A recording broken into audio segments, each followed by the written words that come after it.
Monsieur le Président, pour nous, l'accession à la propriété des ménages modestes est un angle vraiment mort de la politique du logement de la métropole, que ce soit par ce dispositif-là, c'est-à-dire l'aide à l'accession sociale. Quand on regarde les chiffres du dernier PLA, si j'ai bien compris, c'est une quarantaine de logements par an entre 2017 et 2022 qui ont été concernés par ce dispositif sur toute la métropole.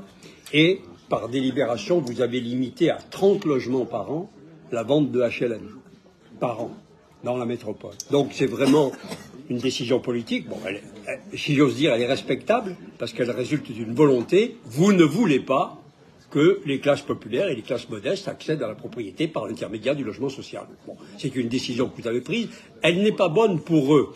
Enfin, elle n'est pas bonne pour la promotion sociale, parce que c'est très important. Elle n'est pas bonne pour les quartiers, parce que tous les quartiers qui sortent de terre sont de l'ordre de 50% de logements sociaux, et ils posent des problèmes dès l'arrivée des nouveaux habitants. Les conflits sont très importants, et comme ce sont des logements neufs, ce serait très très important, très positif pour les familles concernées d'en proposer à l'acquisition. Ça permettrait de rééquilibrer les opérations, et rééquilibrer socialement, et de permettre qu'elles aient une certaine durabilité, et qu'elles permettent aussi à ceux qui sont dans les copropriétés que la valeur de leurs biens ne se dégrade pas aussi vite qu'elle se dégrade dans ces opérations-là. Donc il y a une synergie positive, à la fois de promotion sociale, et à la fois financière, et à la fois d'équilibre social, qui existerait si vous aviez un vrai développement de l'accession sociale à la propriété et de la vente de HLM, chaque fois que c'est possible, aux occupants, bien entendu.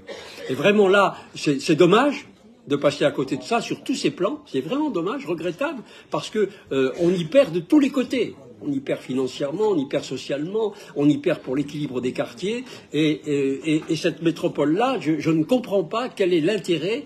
Je regarde sur les quartiers de Grenoble, je visite des nouvelles opérations, je me suis rendu à Flaubert récemment, j'ai vu Urban Park, etc. Je regarde ce que fait Grenoble Habitat, moitié privé, moitié public. Dans la partie moitié privée, et des gens en difficulté avec des cohabitations mal organisées, alors que si on commençait d'ores et déjà à vendre une partie des HLM aux occupants, on revaloriserait l'opération, on permettrait à ces personnes modestes d'accéder à la propriété, et on faciliterait l'équilibre social du quartier naissant. Je cite celui-là, mais c'est pareil sur la Presqu'île et ailleurs. Donc vraiment, là, vous manquez, enfin, de notre point de vue, chacun le sien, vous avez le vôtre, et bien entendu, vous l'appliquez, mais quand on regarde le résultat des opérations et le résultat des quartiers, je ne pense pas que cette politique-là produise des résultats positifs.